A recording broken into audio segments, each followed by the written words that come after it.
Well, the leaders of Brazil, Russia, India, China and South Africa will virtually address the BRICS forum shortly. The gathering of emerging world economies is being hosted this time by China. A major focus is Russia amid the Ukraine crisis. President Vladimir Putin says Russia's focus will shift from Europe and the West to Asia and Africa. This as Russia's oil exports to China and India increase. The world is changing right before our eyes. Most of the world's financial institutions and corporations have been holding reserves and trading the US dollar for the past 100 years at least. This is about to change. In fact, it's already changing. The current Ukraine-Russia war has accelerated this unprecedented change. The dominance of the USA in international trade, geopolitics, and foreign policy influence is about to change the tune. The decline of superpowers is a cyclic event that has happened once and again throughout the past 500 years, as seen in the case of the Dutch, Spanish, English, Indian, and even the Ottoman empires. The United States became a superpower after the British Empire fell in the Second World War. Now this brings us to the question, so what exactly is the BRICS? The BRICS is an acronym for Brazil, Russia, India, China, and South Africa. These countries are considered to be among the fastest growing emerging economies in the world and are often the subject of investment in economic analysis. This acronym was coined in 2001 by Jim O'Neill, an economist who predicted that these countries would become the dominant economies of the 21st century. Originally, Brazil, India, China were the first that formed the BRICS, but then South Africa was added in 2010. Now, why is the BRICS a big deal? You see, these emerging nations have the power to shape the face of geopolitics for the remainder of the century. Let's bring up some numbers. The BRICS cover a combined area of about 39,746,220 kilometers square, and it accommodates over 3.2 billion people, which accounts for about 41.5% of the global population. Well, if that's not enough to convince you of the gargantuan impact on the current geopolitical scene, this will. See, Brazil, Russia, India, China, and South Africa have a combined nominal GDP of $26.6 trillion and a total gross domestic product of $51.99 trillion, which translates to 32.1% of the global GDP. In comparison, the United States of America has a GDP of about $23.3 trillion, and Europe's combined GDP is $16.6 trillion US dollars. GDP is basically an indicator of the size of the economy and the general health of an economy. Meanwhile, there's also this other fact, Saudi Arabia, Nigeria, Argentina, and Iran are potentially the next nations to join this bloc. Just pause for a moment and think about the ramification of the admission of these countries. Keep in mind that these are like some of the major nations that form the OPEC Plus. As you contemplate that, please hit the like button and subscribe to my channel.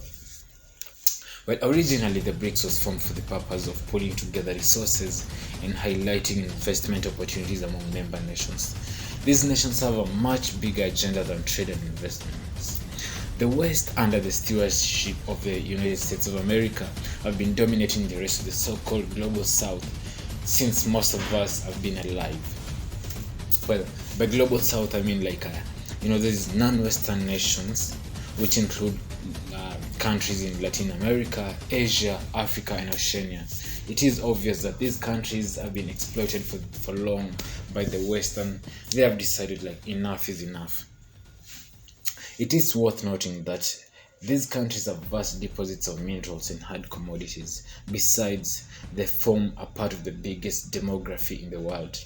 Africa, South America, and Asia form a significant part of the emerging economies that have deposits of minerals more than significantly any part of the world.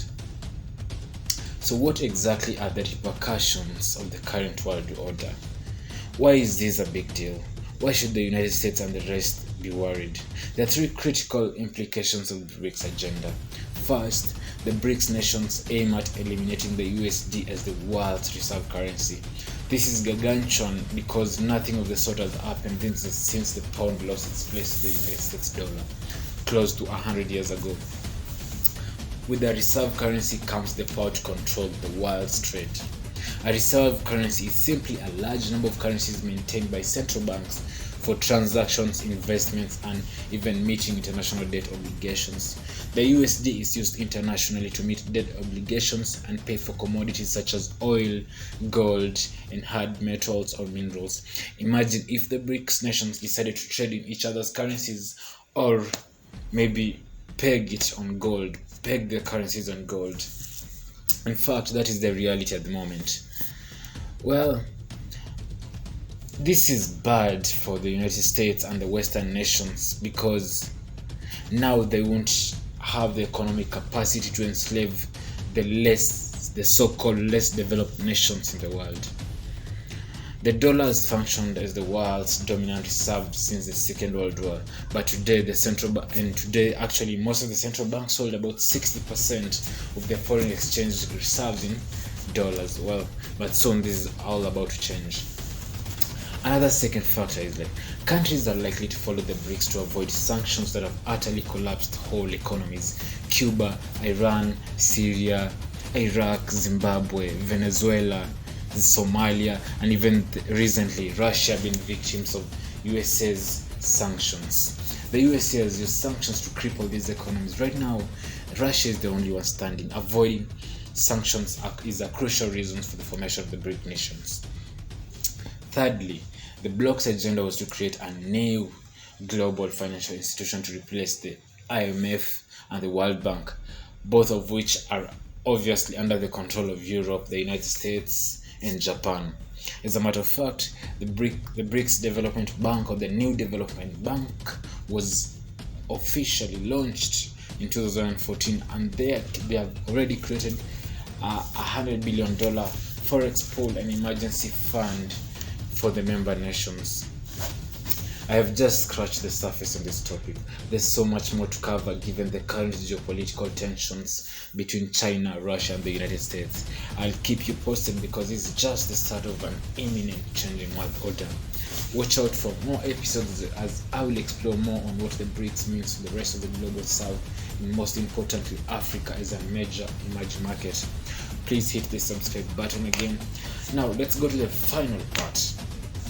What does the BRICS mean to Africa? In recent years, the BRICS have expanded their relations with the rest of the Africa. Trade volume between China and Africa increased 20-fold. Equally, Africa and India have promoted the development of SMEs on the continent. Russia and Brazil have been huge in the energy and mining industries. These projects are typically executed through public and private partnerships. Brazil and China are also active in the exploitation and exploration of gas, oil, and mineral reserves in Africa. However, 70% of the value of BRICS foreign direct investments projects is in manufacturing and service industries. While I acknowledge the natural resources curse that has stunted Africa's growth since the independent days, I am optimistic that embracing BRICS will be a game changer to Africa's trade and economic growth.